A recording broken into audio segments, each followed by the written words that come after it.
Fala pessoal, tudo bem com vocês? Vamos falar um pouquinho das últimas novidades sobre essa medida provisória aí, que acabou ficando apenas 500 milhões de incentivo para os carros. E isso ocorre porque houve um reposicionamento desse programa. Inicialmente era 1,5 bilhão para uso geral do programa, total, né?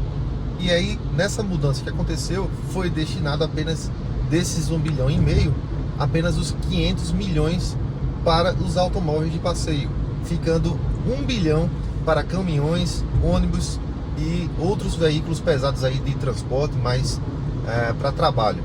Muda que, quando se estimava ali em torno de 4 meses de duração desse programa, agora, na verdade, nós vamos ter apenas aproximadamente um mês. E isso foi dito pela própria Anfávia, porque, proporcionalmente falando, são 500 milhões que a indústria, enfim, as marcas, elas vão ter que ali disputar entre si. Ou seja, existe uma represa de vendas, né? Um mercado que está estagnado aí já tem algum tempo, esperando algum acontecimento para mudar o cenário. E pessoas estão esperando a definição, alguma redução para poder ir lá e comprar seu carro. Então não é o mercado do mês vigente só, ou do mês seguinte, mas existe aí um mês que já passou, existe um período passado de pessoas que estão esperando para comprar carros. E aí você junta tudo isso num pacote só e vai dar aquela disputa gigante aí de pessoas indo lá para fazer a troca.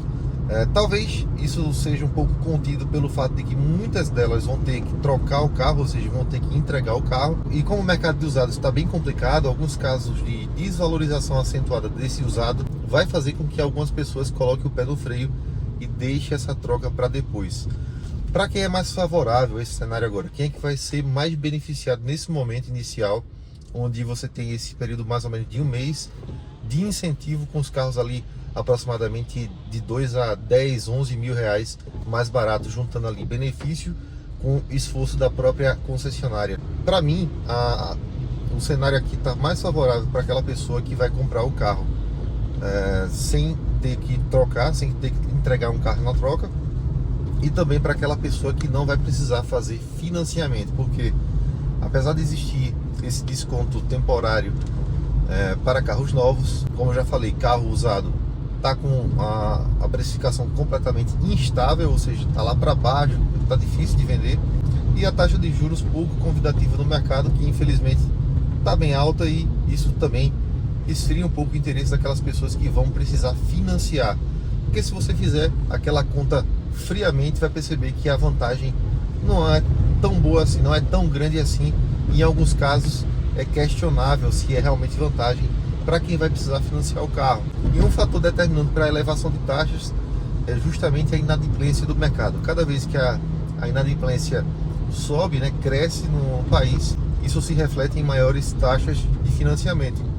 A financeira reconhece ali que existe um risco maior de emprestar o dinheiro ali, o crédito, e eleva as taxas para compensar esse risco, e nós, consumidores aí, acabamos pagando no final das contas por tudo isso. É o momento agora para quem tem um dinheiro em conta, não tem carro na troca, né, não vai precisar fazer financiamento, ir lá e comprar um carro até 120 mil reais, que é o que está ali englobando esse benefício, né? Veja ali quais são os carros que foram cadastrados pelas concessionárias e faça lá sua compra, porque talvez esse seja o melhor momento para você fazer o pedido do seu carro.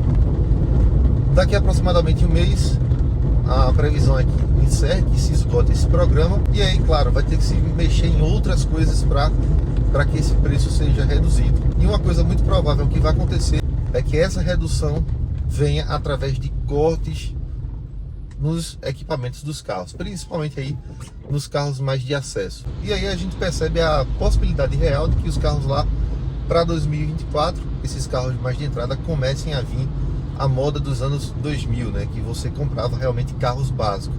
O que era carro básico lá em 2000, ou até mesmo na década de 90 para trás, né? O que era um carro básico? Era um carro que vinha somente o conjunto mecânico de propulsão, os bancos para os ocupantes e as portas. 2 portas, não 4, porque aí já é mais caro. Eram carros que não tinham ar-condicionado, não tinha direção hidráulica, vidros, travas elétricas, alarmes, não tinha sequer um rádio. Esse era o carro básico de antigamente.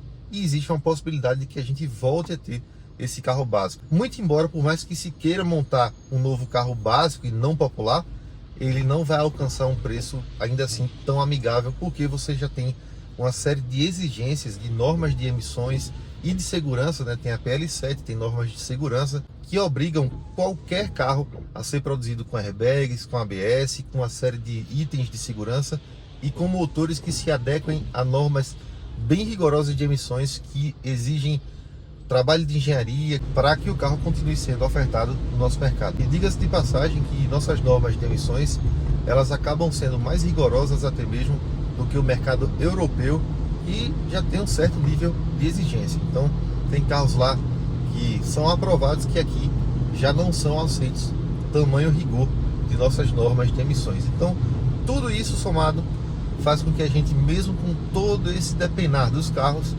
não tenhamos uma garantia de voltarmos a ter o tal do carro popular. O que vai acontecer é uma redução para que haja uma sobrevida provável aí no mercado, mas de fato a nossa tendência é que nós tenhamos cada vez mais produtos básicos, isso sem falar de a troca de fornecedores, né, para peças e componentes que tenham um custo inferior. Isso pode resultar em uma durabilidade menor da saúde do carro, né, da vida saudável daquele carro. Infelizmente isso já é algo histórico. Se a gente pega aí na linha do tempo do mercado automotivo no Brasil, a gente sempre conviveu com essa realidade. O que a gente está vivendo hoje talvez seja aí o colapso daquilo que a gente vive há tantos anos. E nós vamos seguindo por aí, tentando comprar os nossos carros, tentando manter a frota atualizada enquanto for possível. Uma das tendências que a gente tem no mercado, inclusive, é que haja um envelhecimento da frota. Muitas pessoas que geralmente trocariam de carro nesses períodos acabam preferindo manter o seu carrinho lá na garagem, porque sabe que está complicado. Se trocar vai ter que descer de categoria, ou então comprar um carro usado. Muitas vezes você está com o carrinho ainda bom, prefere ficar com ele. E outros casos, pessoas que vão ter que passar de uma categoria de carro superior, que ela sempre usava e trocava de igual para igual, para uma categoria inferior. E aí cada um vai dando o seu jeito para conseguir atualizar o seu carro. E você, o que é que pensa em fazer? Vai manter o carro que você tem, vai dar uma segurada, vai trocar, vai descer de categoria, ou vai conseguir aportar aí a diferença para manter a categoria de carro que você já consome? Conta aí para mim e a gente se encontra no próximo vídeo. Tchau, pessoal!